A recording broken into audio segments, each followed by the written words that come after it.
Hi, I'm Colman Hayes. This series follows one comedian on one day in one city, kinda captured as it happens. Today I'm with Mike Rice as he does his work in progress at the Craic Den Comedy Club in Dublin.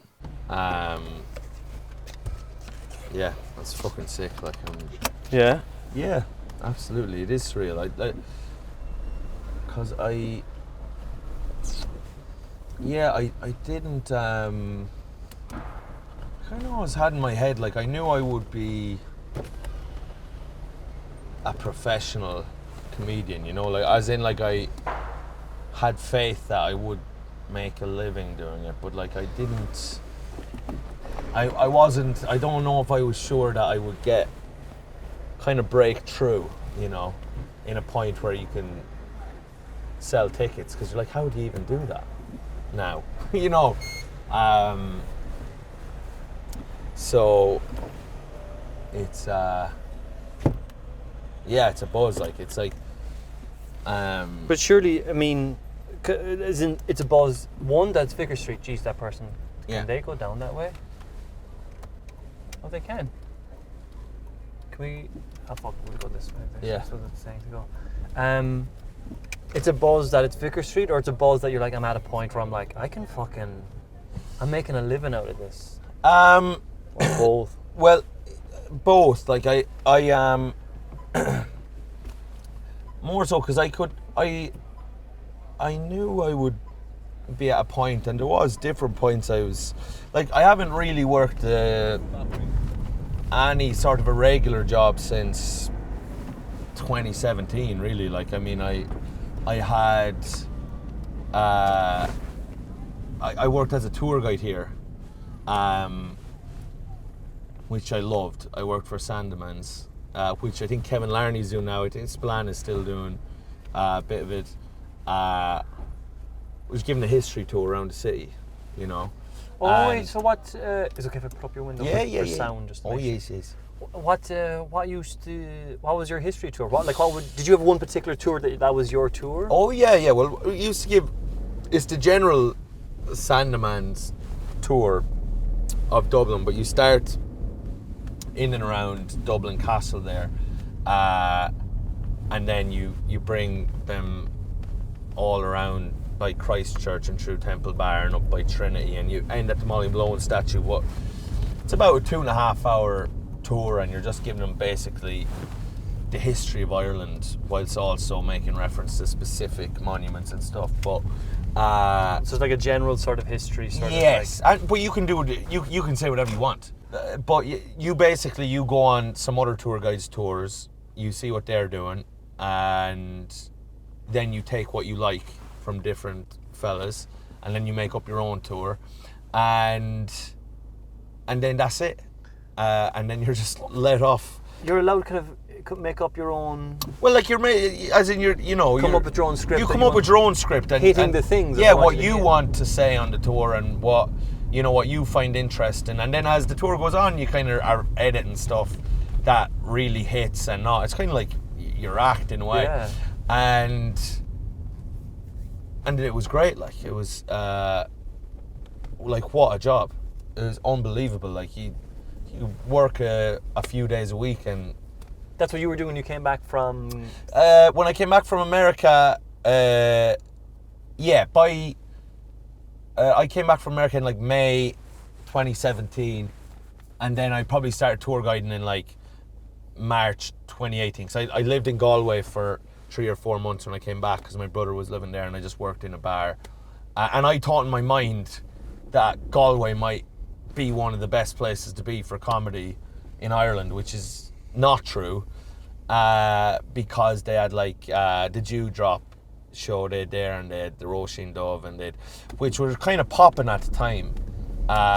There's weekend shows at Roisin Dove and midweek shows, and they had an open mic every Sunday at Roisin Dove, which would be packed.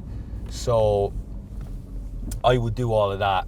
But anyway, but it became apparent like Galway was not necessarily the place to be. But so then I moved back to Kilkenny for a little bit, and then moved to Dublin, where I actually lived with E-Man. I lived with E-Man for... Oh no way! You lived with E-Man. I did, yeah, for 8 or 9 months in this little windowless room which I believe is currently being inhabited by Nehemiah. Yeah, and then I moved to Rathmines, and that's when I moved in with Spillane again, and then Maurice Gohan also lived with us for a while. But anyway, but yeah, so since I worked in a bar in O'Reilly's in Galway in 2017, the only other job I've had is as a tour guide, which to me didn't even feel like a job. Not really. Like, it was just, you made your own schedule. The money was unreal for what you were doing. Like, for like 2.5 hours work. Well, after 2.5 hours work, you could make, you know, on a good day, 300 quid. On, you know, but like at least probably 100 on a slower day. And then, like, if you were depending on your time things, you could do 2 tours in a day. You also then did a Hoth tour, which was a day tour on like Saturdays and different things where you bring people all around Hoth, and it's a beautiful hike and you're just fucking reading them out poetry, and like they fucking love it, like, you know. So it was just a great job. And then if there was times that I was traveling doing stand-up, you just don't put yourself on the schedule for those days. Very flexible then. Oh, yeah. Very flexible, and people are always looking to do tours, the other tour guys, so you get yourself covered so fucking easy. And it was unreal. And so then when I first moved to London, which is about 3.5 years ago. But you went from Dublin to Barcelona to So Berlin. I went to Barcelona, yeah. And actually during the pandemic in Barcelona, like, I mean, there was no real way to make money doing comedy. So I taught English I did a TEFL and taught English for like 6 months in Barcelona, which I actually did really enjoy. But also as soon as I could not do it, I stopped doing it. Because my manager was pissing me off in there. But and you were 6 months there? I was 6 months working for this crowd called What's Up, teaching English in Barca, and then I just went full-time comedy in, like, I think May. No way. You were like, okay, fuck it, all in. Yeah, because I was earning money. I was like just putting on my own shows, and I was learning how to do it. This fella Victor Petrashkin, who I had met, a Romanian comic who used to be based in London, was now kind of like doing these tours around Europe where he's putting on his own shows. And so I kind of was doing some touring stuff with him, and then I was just putting on my own shows, like setting up my own Eventbrites and putting them on in Barcelona and making money that way. But I was under pressure. Did you have an audience at this point? I kind of had one in Barcelona because I'd just been there nearly a year. But I used to go up to Barcelona before that. I would travel back and forth because me and Spillane were good friends with a fella, Donica Tiernan, who lived there, and then we got to know people on the Barcelona scene. And then while I was in Barcelona, I was the best comedian that was there. So I just became known for people that went to comedy and on the scene. So if I put on a show, people would come, and I learned how to like use Facebook and stuff to advertise shows, and you know. But did you feel a bit like when you kind of were the peak a little bit of the Barcelona scene, like, okay, I got to move to get better, or like? Well, yeah. I mean, part of me is because I loved Barcelona. Yeah. It was also a weird time. I was going through a breakup. It was still COVID-y stuff. The future was very uncertain. Like there was still a lot of anxiety and darkness attached to time as well. Even though I loved Barcelona as a place, like I always said, if there was a way of making a living there and a way of existing, I would live there for me. But there wasn't. So I was going to have to move. But you could live in Barcelona now, right? Possibly, but no, not really, because I have to do a podcast with Vittorio every weekend, you know. Right, yeah. So, and like that's been the main source of my, abilities to sell tickets and make a living and everything is the podcast, you know.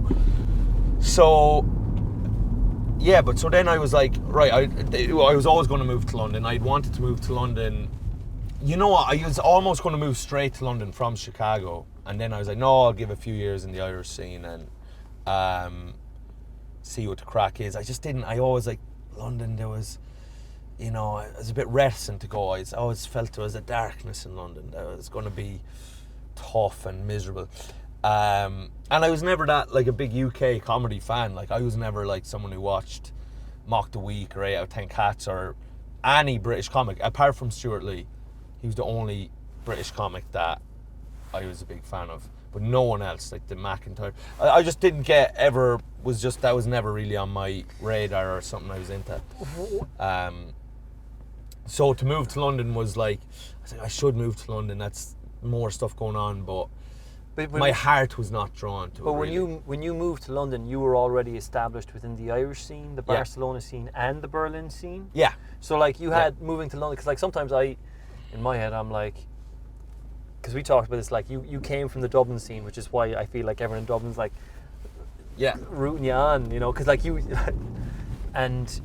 but it feels like even like sometimes I chat to actors who are on about moving to London, and it's a bit like, I don't know if there's any point in moving there unless you have something established or something to go over there with.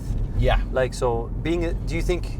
Well, so when I went there, the thing was, yes, I'd established myself on all these, the European scenes, like even like Amsterdam as well, and places in the Netherlands, which I still go back and do shows in, because I toured around with Victor Petrashkin, who I was saying I became very close friends with in Barcelona.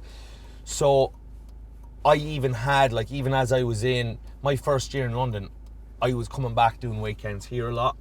So I was doing the Inter a lot and the Craic Den and the Lounge, and then I was also doing like stretches of like weeks touring with Victor, which I could go for 10 days, but you make a couple of grand and come back. And so I had these avenues. Now it was hard, you had to travel a lot and this kind of stuff.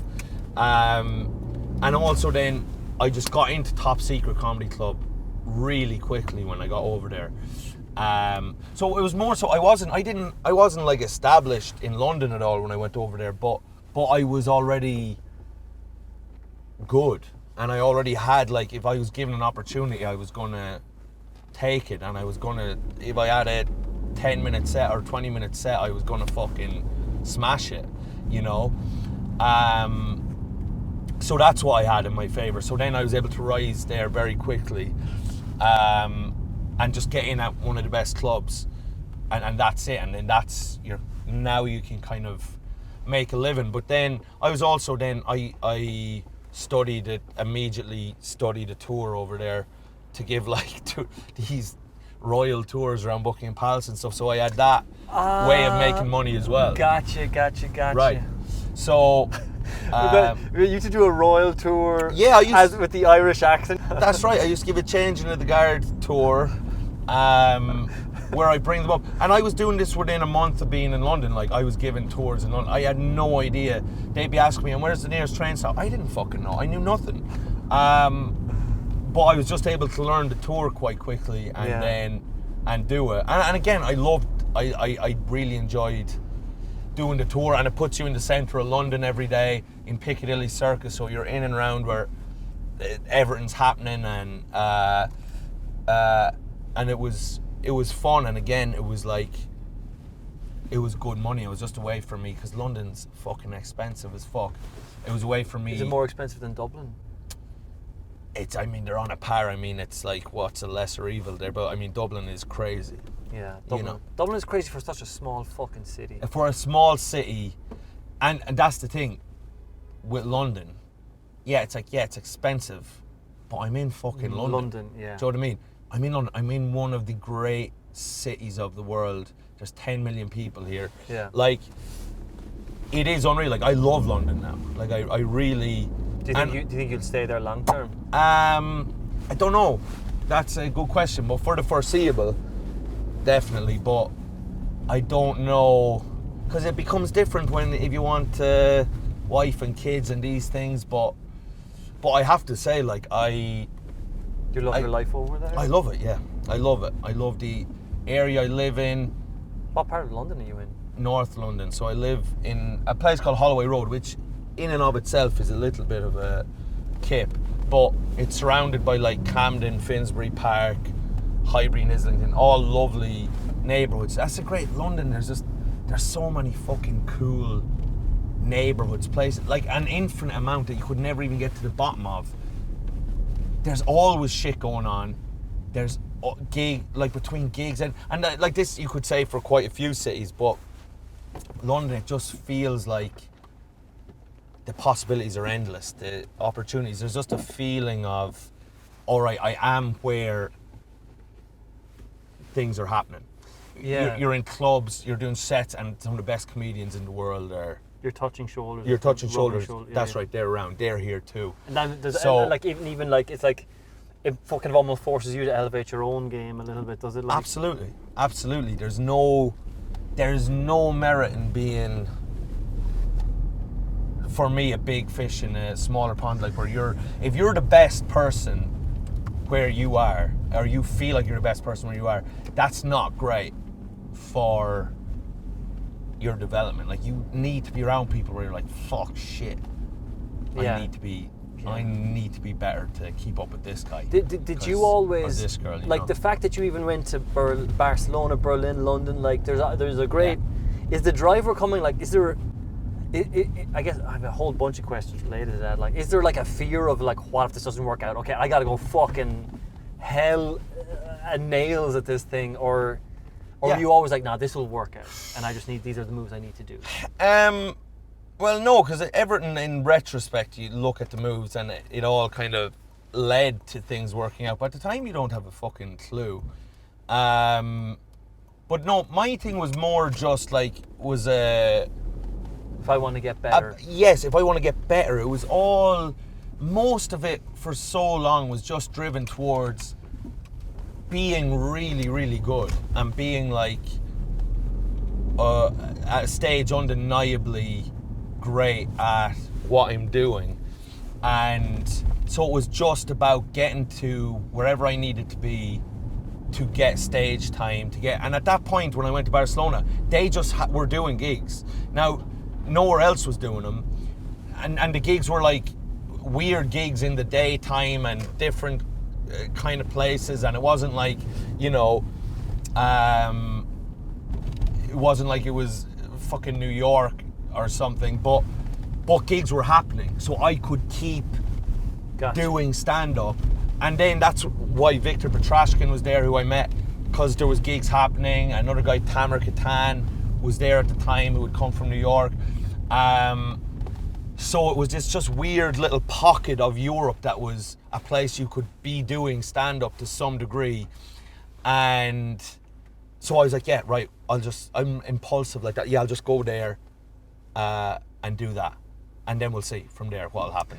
But I can keep working. And then Berlin was basically just, I was going to be moving to London, and I was like, it was post-COVID, things were still just kind of opening back up.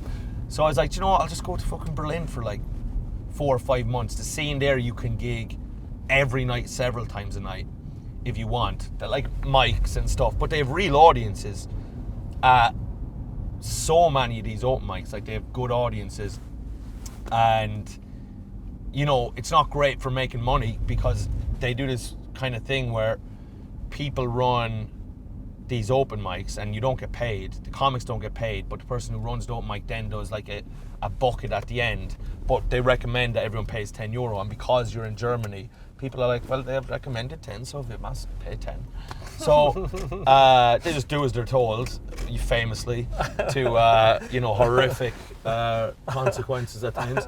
But so these people running the open mics were making a living just running an open mic or two a week, and they could make €400 a night, or 400 by just having... Did you do tours in Germany? How would you pay for No, it? I didn't know. I was full-time just doing comedy then. What I would do was, at the time, I got this fucking great, like, studio apartment from this richer guy that does comedy, but he was moving out to a different place.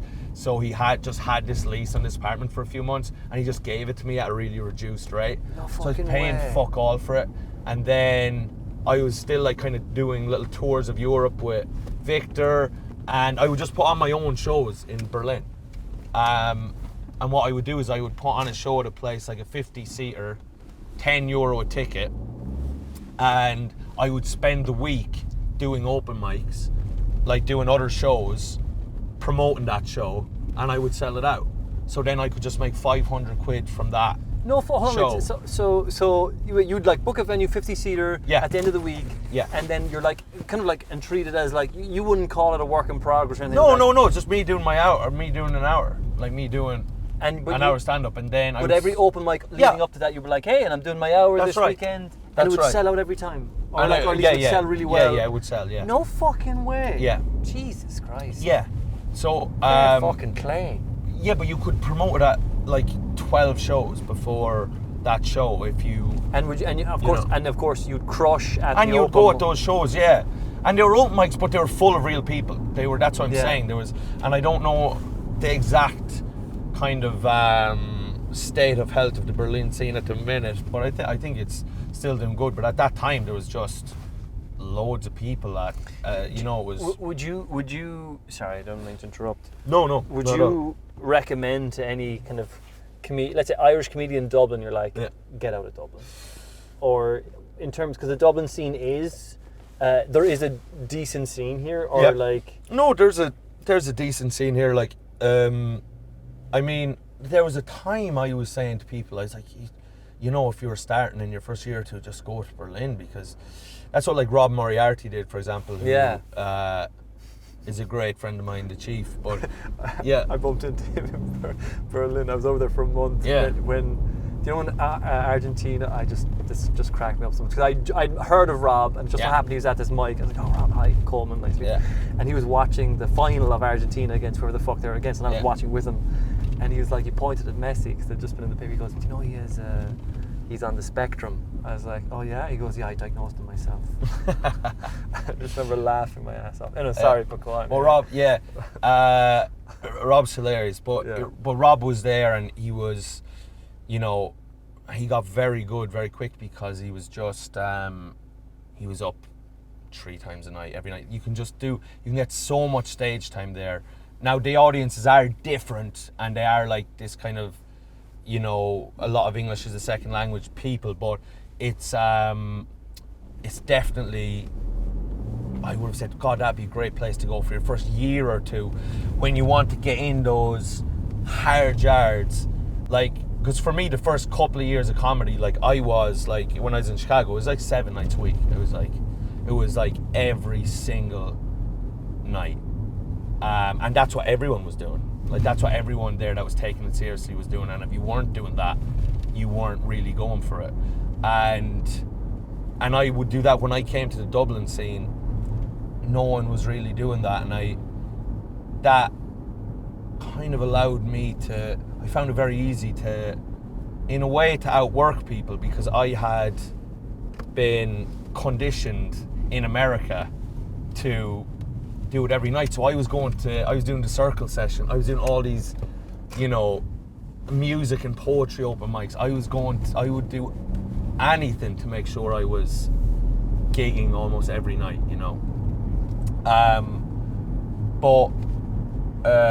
and there was no one else really doing that.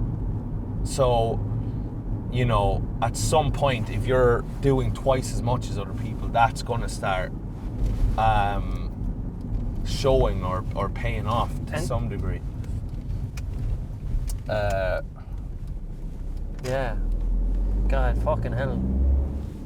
But nowadays in Dublin, like, you do have quite, like, there's, you've got the Craic Den, which is almost every night of the week, I believe. You've got the Inter, the lounge is its own little thing there, so it's kind of not that accessible to a lot of people on the scene. But and then you've got Stitches, who are now doing a lot of shows, and so there seems to be ways to do it a lot if you're if you're gearing yourself to like someone like Rob Nother at the minute is getting up every night, and he's making it his business to get up every night, and he's making that happen, and you can see then the improvement in someone like him, because that's what he's doing And that's what it really requires for you to do at the start of your career anyway, is to be relentless about it, because the competition is so high. It's so hard to make happen. It's such a difficult thing to get great at, and it's like you need to be obsessive with it. And I've rarely seen anyone get to a level of being a brilliant stand-up without that obsessiveness. Now, it's different when we talk about stand-up and being brilliant at stand-up and having a career in comedy, because through online now you can tour and make a living and do ads and do all this stuff by being funny online and stuff, and you don't necessarily have to be a brilliant stand-up. You can still be funny and good, but like you know what I mean, on just that fucking craft of it's not like I couldn't give a shit if someone gets a big audience online and does live shows and the audience like that live show, then absolutely more power to them. But just stand up itself, to get fucking absolutely shit hot at that, it's like there's no shortcut other than fucking. Although then you look at Kyla Cobbler, there's some people who are just geniuses, you know, like who are just like, you know what I mean. But then Kyla is relentlessly up every night in Barcelona. Do you know what I mean? So, like, I mean, her work ethic is actually incredible. So, but she got incredible, like within 4 years, you know. Yeah. And even sooner than that. But she's a special case because she was doing it online every day. She'd already built the persona, and you know, we're looking for a parking space here, is it? We are, but I'm also trying to find a space where I'm like, I don't feel like anyone would fucking break into the car and grab the cameras in the meantime. Do you know what I mean? Yes. So it's like trying to find somewhere beside pink trees. But this is Portobello, or this is not Portobello. So this is. These all fucking super tight. But it's weird, because sometimes in terms of what you're talking about, I'm like, oh no, 1 sec. Do you know what? I know where we're going to park, and I should have just gone there the first time. But I figured, oh, you prick. No way. Oh, no way. I'll just go around. Oh, we could just park here, though. But is there something to... because is there a point, though, where... Because there's a few, let's say, strands to stand-up, and you can correct me where I'm wrong here. Mm-hmm. Like, there comes a point, or certainly, like, I feel sometimes I'm gigging, and I'm like, am I actually even fucking... Like, there's a point where if I don't feel like... At this point now, I'm like, if I'm gigging, I want to at least have fucking 2 or 3 new lines so that there's a purpose to it. Like, there's a point where I was like, am I just getting up for the sake of getting... Like, and by the way, I have never gotten up as much as you have, but, like... Because I feel like time is, and maybe I'm trying to do something that's close to impossible. I'm trying to get good without, and then yet I have to be conscious of my time. All right, I'm gonna stop this here, and we can take these ones off. Yes. Like, but you're still rolling there, Andreas, aren't you? Am I leaving this on? You're leaving that one on because that one's hooked up to Andreas's thing. Right. I need. There's a couple of things now. I need a piss, and then obviously we are getting food. For love. And sometimes I do think it is impossible, where I'm like, because I get caught for time. Because it's that weird conundrum of like, okay, I got to do a job that requires me. I do workshops in schools. Yeah. So sometimes I have to drive across the country, so I'm not even in a city where there's gigs happening. Yeah. And then suddenly you're out of the loop, and then people don't see you, and like, you know what I mean? So that's your main job, is workshops for schools. That's how I pay my bills. Yeah. Sketch comedy to film. So it's comedy adjacent. So the things I'm talking about is always comedy, but I'm not. So on some level, I'm doing, and then when I am gigging, I'm like, well, I want to make sure that I'm getting the fucking most juice out of it. Yeah. So then I'm always like, okay, I gotta fucking at least have some idea of where I could keep going on that bit or keep. Right. So it's a weird sort of. Well, no. So also, I will add, almost some of my opinions. Sometimes you say things that you used to believe, and then you just haven't updated. Like, so you kind of find yourself reading lines from a different version of yourself. So, I do believe with stand-up, for me, it was important, and but my friends, even in London and Victoria, they make fun of me for how much I gig that I don't need to. I am a bit like, I can be a bit relentless, or that I feel I need, it's like a compulsion. But compared to my friends in America, I do a lot less than them. I mean, they're like, but that's an almost American mindset of like grind set in their minds, but that infected me. But there are people who, like, some of the best comedians in the world, Rory Scovel is an example, like, he's not like a gig pig like other people. And there's no one funnier. Like, he take 2 weeks off, or might do it twice, 3 times a week. Unlike someone like one of these New York guys who it's like 8 sets a night. And they're not as funny as Rory Scovel. And then even like say Shane Daniel Byrne, like, he's an incredible stand-up. I mean, he's so funny.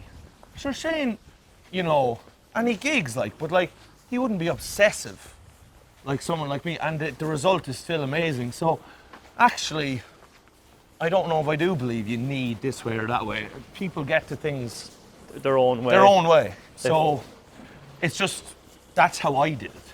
So, and that's how everyone tells you everything. They'll tell you have to do this. It's because that's just the way they fucking did it. But there's, you know.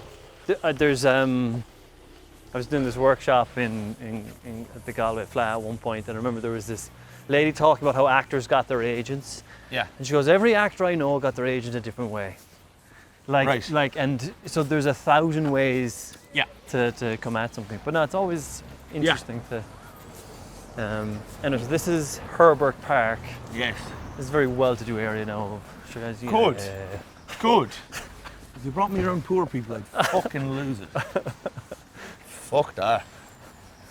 Look at all these lovely middle-class people. Gorgeous. None of these were at the far right parade. No way. Down that end is the farmers market. Right. They put it at the furthest away point from us. Bastards. So your show this year now, how's that coming along? It's, do you know what, to be honest, like I don't know, I feel like is the most honest answer. Yeah. So I recorded all the shows I did last year. Yes. And like, I only started doing this lately. I tried to do it a bit last year, but I ran out of time during August. Put it this way, it feels like going to the Fringe. It feels like you take 5 steps forward as a performer and as a stand-up and with the material. Yes. And then from Fringe to now, I feel like I've barely moved an inch. Right. That's how it feels. But I know I haven't been here sucking my thumb. Yes. You know, so what I was doing is like I've created in Premiere Pro, which is an editing software.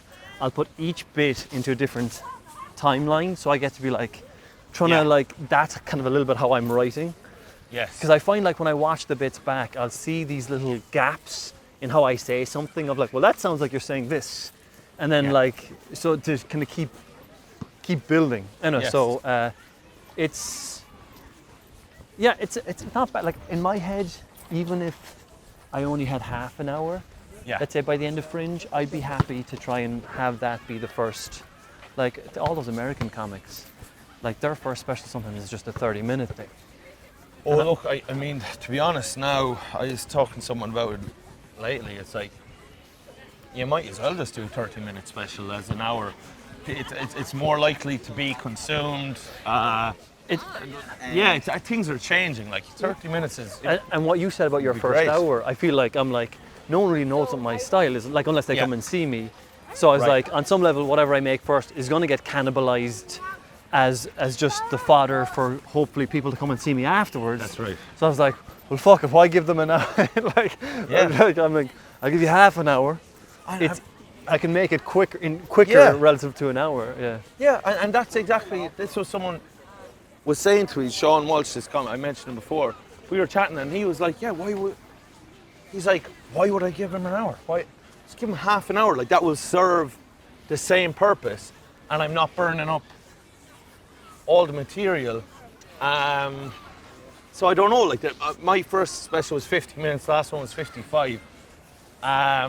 But I even cut some stuff out of that. I probably cut 5-10 minutes out of that. I could have cut more, just from the edit or just in the edit. I just cut some bits out, like because I was just like, I was just shorten it up a bit. And I could have maybe even done more, but to be honest, I'm happy with how it came out.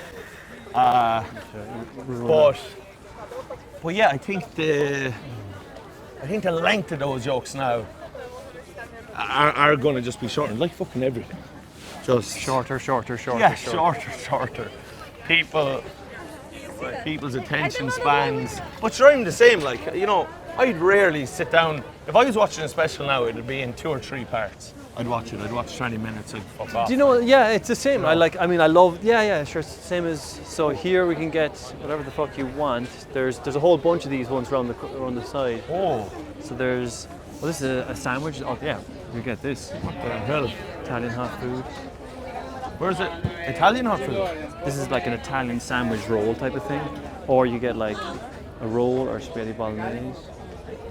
Oh. This take your fancy? Lovely. Okay. Lovely.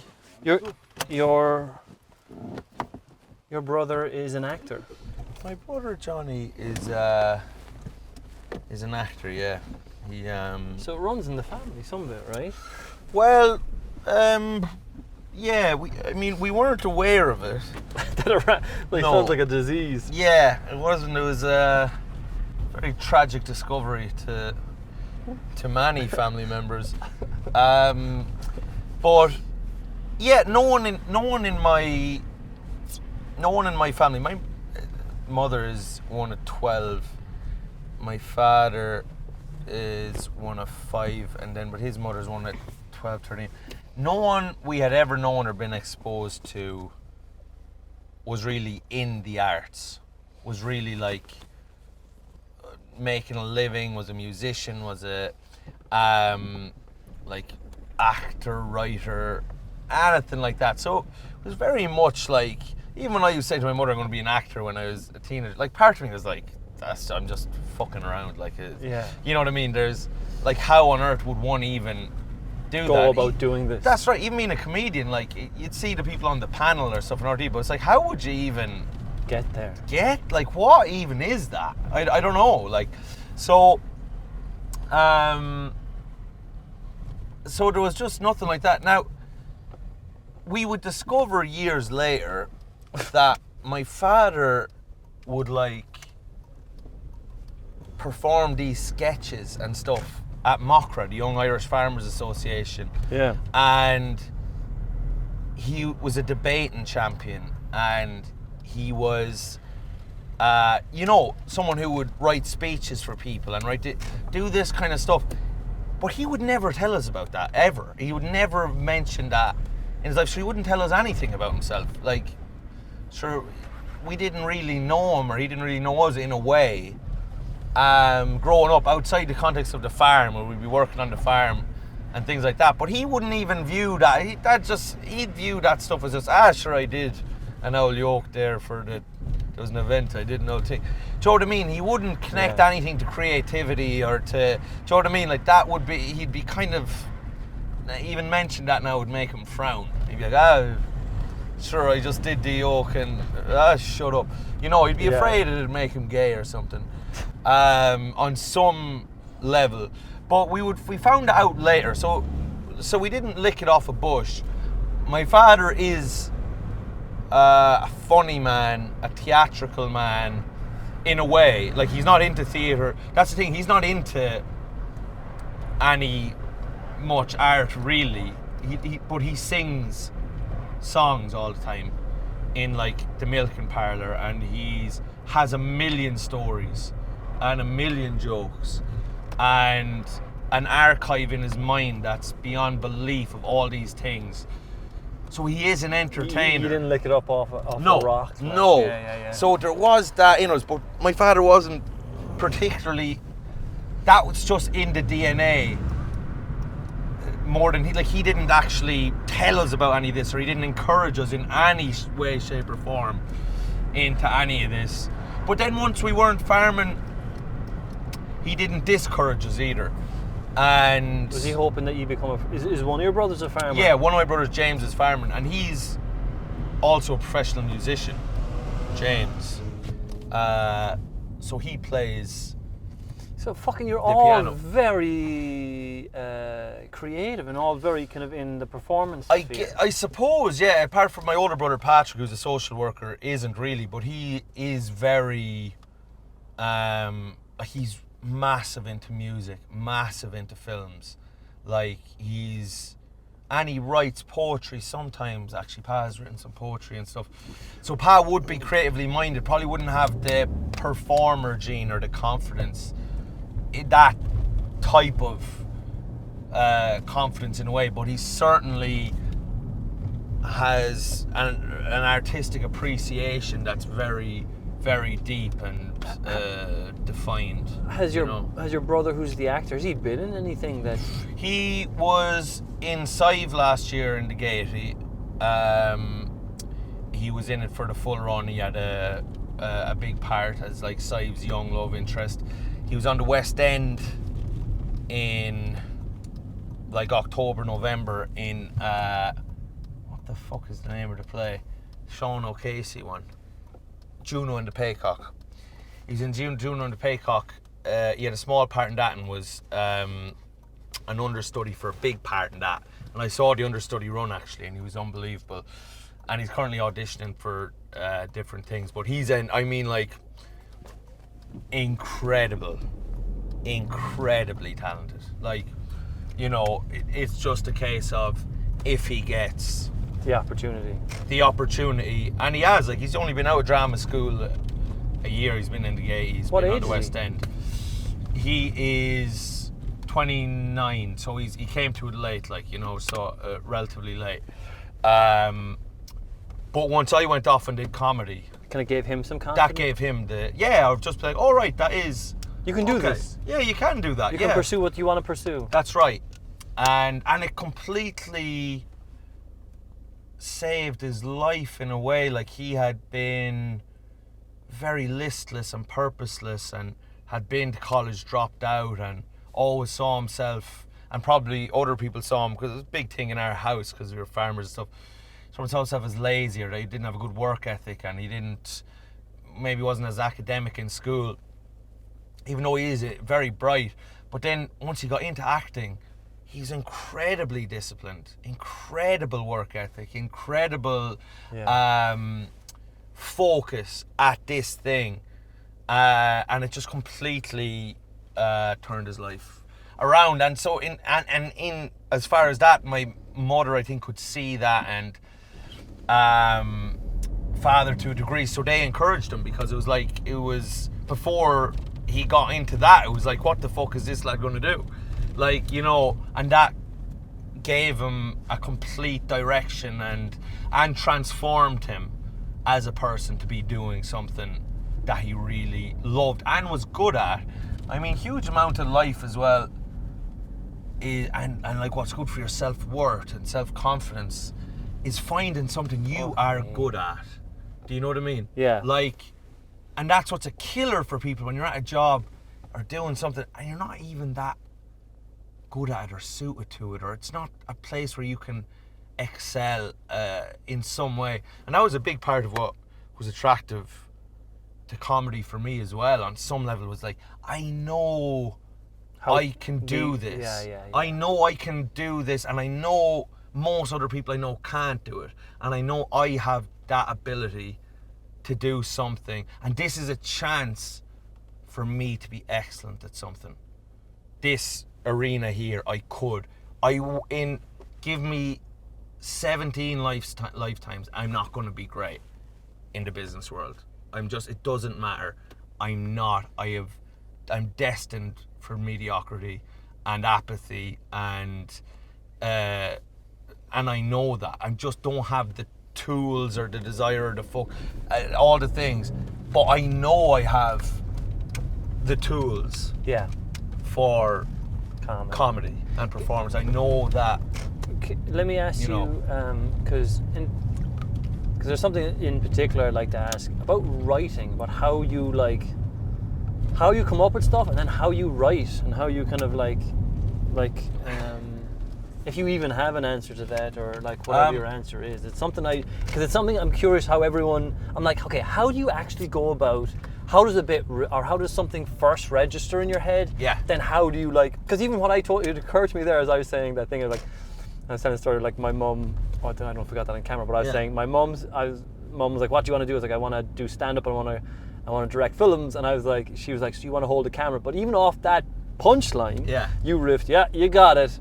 Yeah. Someone just hasn't given me the technology, you know what I mean? Yes. How? And my question. You nailed that. I haven't achieved it yet, but at some point, I think someone might allow me to hold a piece of technology, and that would be great. And when is it just in everyday life something just hits your radar? Yeah, I do. Yes, absolutely. And something will happen, an interaction or something, and you might not know it's kind of a bit straight away, but I feel like anytime in real life, if anything feels a little bit surreal, or I'm like, that just happened, is it? And then I'm like, all right, that's a bit, or that's something, or if something someone says or does, it makes me feel very uncomfortable, or very has I have an extreme reaction to it. That can often be the genesis of a bit. And then it's also something in the news. It could be something topical, or which I try to have a little bit in my set. Like the last special I had a good few different things that were kind of a little bit topical, because I want to have different types of bits where there's stories which happen to you, and then you're writing jokes around that story. Or the comedy can come from, here's what happened, so what happened is the setup, and then here's what I think about what happened, and that's really what the people want to see. And that's really where a lot of the comedy can come from, is not just the event, it's what do I think about what happened, and what can I extrapolate from that into some hypothetical or into some other, and that allows you to be endlessly really creative whilst also grounding what you're saying in real life. But then you can say, so here's what happened, and imagine if this, and then you can act out this crazy thing, or if that or that. So I would, if I get an idea, I'll either write it down on my phone or write it down in my copybook, and then if you're doing a writing session, you'll be like, okay, let me expand on that. Let me expand on that. Let me see that. Where could the jokes be in that? Do you actually, but when you're writing, do you actually be like, okay, where are the jokes in this? Or are you just like, I'm just gonna fucking write and see what comes out, and then afterwards I'm like, oh, actually that's pretty funny actually. No, I'll kind of I'll have it in my head. I think I'll be like, as I'm writing out, I'll be like, oh, here's kind of what happened, and then I'm just trying to kind of think about, what do I think about that? What's funny about that? Where's the contradiction in what they did? Where's the absurdity in what I did there, or within? It's almost like trying to articulate the absurdity of whatever had happened. Like, why is that? Why is that unusual? Why is that strange? Why is that unusual? Why is that funny? Why is that mad that they would say that or think that? Like I have a bit that I just tried the other day, where I was having sex with someone for the first time, and sober because I haven't been drinking, and that person, and we started to have sex in there, and you're a little bit self-conscious, first time naked or whatever, and the person on me, she just goes, relax. Shit, that's me. As I was on top of her. And I just and I've never wanted to die more in my life. But so that's an example of something, and I had such an extreme reaction in my body to that. And now, so then I kind of think, why is why is that's a mad thing for her to say? And I know, and I've now articulated why it is, and why it's such an awful thing to say to someone in that situation. Even though it's almost kind of said as if you're being nice, I suppose, but like it's so utterly undermining. Yeah. To say to a man of 34 years of age, you know. But so that's an example of something in the last just couple of weeks that happened that I was like, right, okay, I'll take a note of that. But then would you like, you'll have that rough idea go up and like the audience laughs at that, but you're like, okay, great, keep that. Like if the audience doesn't laugh at bits, let's say you've 3 minutes talking about that on stage, hypothetically. Yeah. And the first minute, because even when you just say what happened, you might get a laugh, be like, that's kind of funny. But the audience might not know why they're laughing, but they're like, that is funny. But like, I guess what I'm trying to ask here is, do you have belief? Let's say you're like, I know we started A, I know we're going to F. Yeah. Do you have like, no, I'm gonna keep going to F no matter fucking what? Or you're like, no, they didn't come with me on B and C. I have to go back to the drawing board, come up with a new F or a new G. Yeah, the second way you've said there, if they haven't come along on B and C, then there's no point in going to F, because they've already maybe not bought into the whole idea of it. So it's like it's pointless to keep going like that on something new. Sometimes, but then there's other times like, right, I didn't get that, but maybe once I say these next things, it'll all come into focus as to what I'm saying. Can we go down this way? Hold on. What? Except no, I don't think so. Shit. Well, then we may have an issue. Sorry. But honestly, though, then when I'm writing, it's funny because you have someone like, you know, Jeselnik, or someone who's like, the structure is so defined always, but the whole thing is you'll never see where his punchlines are coming from. Yeah. He'll give you like 3 clues. Yeah. And you're like, okay, is he going to go off that, or like? And then somehow he always like. You'll never guess. Yeah. Very, very rarely will you. If you ever guess one of his punchlines, it's so rare. He's talked about before, like Louis C.K. would stand back and watch him and like try to guess, and he would never get it, but he would like, you know, and that's what he's after, is to come up with something that you're never gonna see coming. But I suppose, you know, I'm writing jokes can come. It can be a fucking left turn joke. It can be a story, act outs. It's a million different. I feel like it's just merging a million different ways to do things. It's just whatever strikes me as a funny thing to do. You know, I do loads of accents and act outs, and you know, try to move around funny, try to play with silence in a funny way, try to anything that I just think will be funny and I think is original. Do you ever have a fear of like if like, do you ever come up with something you're like, fuck, have I heard that before? Of course. Like sometimes I have that, I'm like, shit, is this? Yeah. Like, and then what's weird is I'm like, but if I haven't, I don't want to seek it out. And there's like, and then you're like, but I like sometimes. Yeah, sometimes I'll write something. I'm like, I better go watch Louis C.K. talk about that thing. Make sure I'm not fucking just. Yeah. Somehow, you know what I mean? Oh, 100%. And there's sometimes you think of something and you're like, someone must have done that. I can't be the first person, but it's just, I often will just Google it and then I'll just ask comedians like, you heard that, and we'll see from there. I'd also like, I would hope that my friends in comedy wouldn't let me be doing a bit that someone else is like that. They would just say, oh, here, that's actually very similar to this.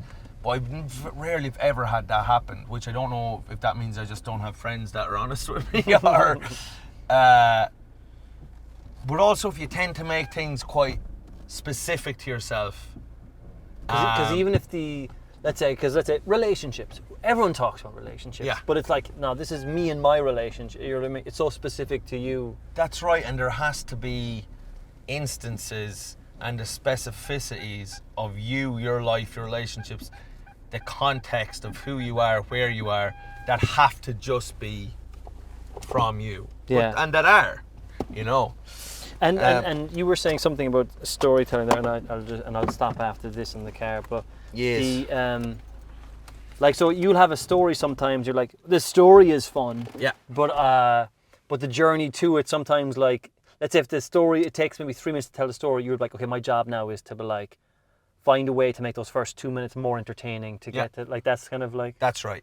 Yeah. So you're just constantly, and I have 1 or 2 bits at the minute I'm working on that. It's like I need to add some jokes into the front end of it, just so that, because I'm very conscious in my mind of laughs per minute. So it's like, in my mind, we need 4 or 5 laughs per minute. Now, you can have that by, something can take time to set up. Like I have a few bits, this one about a Spanish sausage dog and other bits, that takes maybe 45 seconds or a minute to get into the funny part. But then after that, you're making up for the laughs on the back end. I mean, this is my mind, this is the way I think, but I'm like, that's my little, I'm OCD about like the tagging stuff up and like the amount of, if we've got 1 big laugh for the audience are agreeing, let's make it 6 or 7 because we can expand into this world. So let's say if you've a bit working, like at what point you like, okay, that's, I mean, are you just like constantly trying new lines, constantly trying to add on a new line here and there, and then, or is there some point like, okay, like that's the most I can take out of it, like, or is it always like? No, there's times where you're just like, yeah, that's it. Anything more now is just pure greed. You're putting too many bells and whistles on. You can overdo it, like. Yeah. All right. You really can. Let me stop these here. Okay. And more then.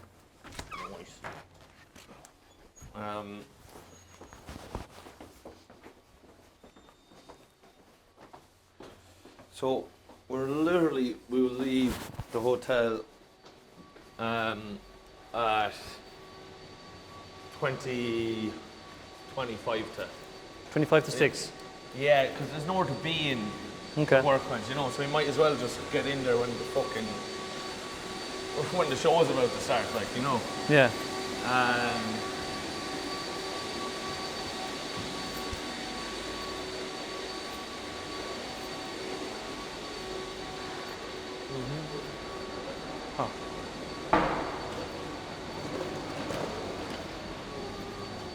There's Oh yeah, I have a question. I do have a few more questions for you. You're like, your persona is like high energy on stage, right? Yeah. Was that like a conscious choice starting off, or did it just sort of kind of organically become your? Well, that's I think it just happened organically, really.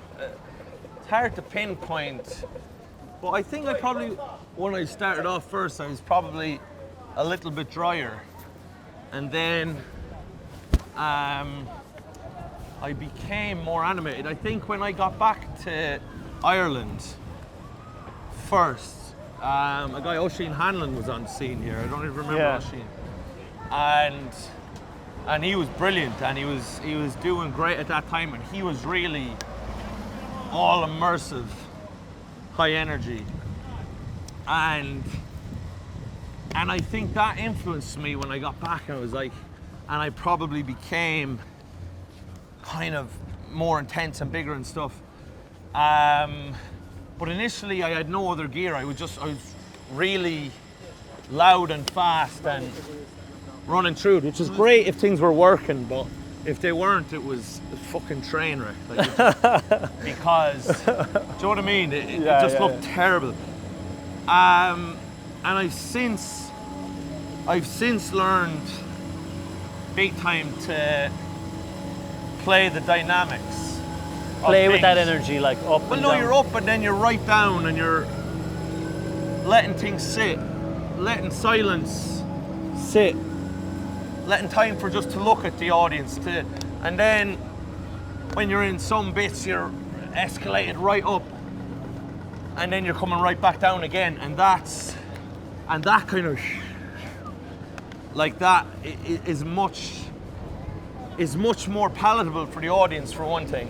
No, because And- they can't stay at that energy with you for such a No. long. Yeah. No, not really. But all of this happened organically, just gig after gig after gig, sort of like finding all of this stuff essentially. Yeah, absolutely. And there was times, a certain amount of years in, that I realised I need to slow down, and I need consciously to do that, and I need to, take time over certain things, and it was paying attention to where the kind of the faults were in my act and in the delivery, and experimenting with pace and different things like that. And I had a number of people at one point telling me that they were like Joe, they're like, you're really good and it's everything, but you need to slow down. You're stamping on your own punchlines. You're running through it so quick. So, but I think I was afraid of silence. I think I was afraid of that, letting things sit. Whereas now, I'm a lot happier to play within silences and letting things sit, and then ramping it up at different points, and it's just having it like feel just organically alive, without being fucking. It's almost like feeling it has width. Yeah. Like there's some, it's like you're journeying all through this space, not just staying in this. That's right. In this one. Exactly. And so even like the way you might jump from, let's say, acting something out to some other moment, even that's a surprise. It's like kind of constantly keeping them on their toes a little bit, like. Absolutely. But again, most of it just happens organically and I don't know if subconsciously, but it comes from like you're just listening back to your sets and just realizing what's working and what's not, and taking it on board and taking the audience's reaction on board, and just basically trying to improve, like that's about it. You just want to be, I always want to be better than the last hour I did or the last thing I did. So like for tonight's show, what's like, do you have like, so you're gonna watch back some clips and you're like, okay, how? Well, I'll listen back now. And you're like, where is some, you record on your phone, is it? Yeah.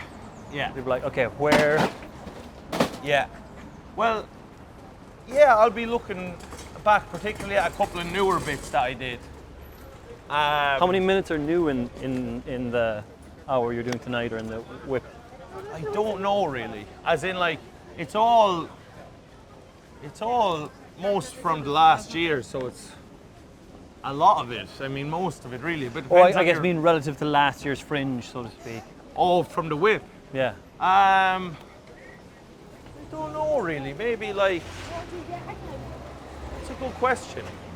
I don't know, maybe 15 or. Because like, maybe, I don't sincerely, like, I didn't get a chance to see, I couldn't catch the main show, so to speak, last year. Yeah. But I saw the WIP and I was like, Yeah. this is his WIP? I was like, oh, mother of God. Like, because like on some level in those moments, I'm like, I don't mean this in a bad way. No. But if you saw a comedian you know and respect really well have a bad set, you're like, I know they're great, but it makes them feel human. Yeah. And like when you're a work in progress, and because I was at the Fringe doing a work in progress, I mean, not that we're at all, but I like to see your work in progress be like, if my finished thing was this, I'd be delighted. Well, like it was. Well, I appreciate that a lot, but you probably, as well, like, it's a little different because I have a little bit of following up there. So a lot of times the audience are being quite generous with me. Jeez, in those moments. No, and I appreciate it. But yeah, in my mind, like there's still a lot of work to do. But also sometimes, and I had the same thing the year before. I had people who came to the main show and the work in progress, and people rather the work in progress. Oh, is it because on some There's level some kind of an energy. there's a rawness to it where you're like, I don't Yes. fucking know how this is gonna go. And I'm probably excited about the stuff, and there's a kind of, because it's advertised as a work in progress, there's kind of a lack of pressure and a looseness that maybe I can tap into. Will there be pressure on tonight's show for you? Is that, like, No. are you a bit like, nah, tonight's show is just a bit of fun? No pressure, because it's advertised as a work in progress, and I already know it's like, it's pretty good, and there are people who are paying to see me. Are coming to see you. So they're people who are on my side. They're, in my mind, these are my friends in a weird way. So it's like, I'm more excited to play with them, and like, oh yeah, like tonight's show. Like I'd be looking forward to a show like this now. Oh, you enjoy this a bit more than... I enjoy now this a lot more than a club set. Even though I like a club set, but like, you're doing 20 minutes and you're getting paid to do a job. But this is your hour. You get to pace it yourself. You're not like... I can do whatever the fuck I want. This is my... Do you know what I mean? Yeah. That's what I look at. And they're my people at the show, and they'll more than likely go along with it. And if they don't, fuck. And if they don't, do you know what? They need to cop on. There is part of that, like, but I generally, in general, when I'm doing an hour show, like, I'd be looking forward to it, like, Yeah. It's like, because as well, the scope of the hour, you have so much time that. It's so interesting because I feel like you could chat to some comics, maybe myself included, where Yeah. like the hour is intimidating. Yeah. Like you're like, I have an hour? Oh God almighty. Well, No. you're like, oh, so No. much fun I can play with I this. love, that's right. And also, it's like, if you're shitting the bed at the start of it or something, you've so much time to turn things around. Like, you know what I mean? To win them back. Like. Yeah, it's like, there's no way you'll get the better of me for an hour. At some point. There's no way. No. At some point, I Sounds like will you're- prevail. Do you know what I mean? Yeah. No, it's interesting. You dirty idiot, open the fucking door. Oh, There you go. Good man. Aren't they great? They came and made the bed. They treat me very well here at the Point A Hotel. I'm treated like the King of France. Which one? Didn't they kill the last one? They killed. No, well, there was a king after King Louis. Was there? There I mean, was like for a Napoleon. while. Like Napoleon. No, Napoleon. After Napoleon, after they killed Rottenau, well, not killed him, but exiled him to St. Helena's, and he died. They reinstated a monarch for a short time, like another Louis to something. Because I thought they. Oh, sorry. Go on. Yeah. But then, or maybe it was but there was a second. There was like a Napoleon II or Napoleon III. Like there might have been like a new reign of emperors or something. But they did slightly go back on what had been achieved in the French Revolution. A little bit. Because like after listening to the rest of history, I was like, oh no, I thought they were fairly well.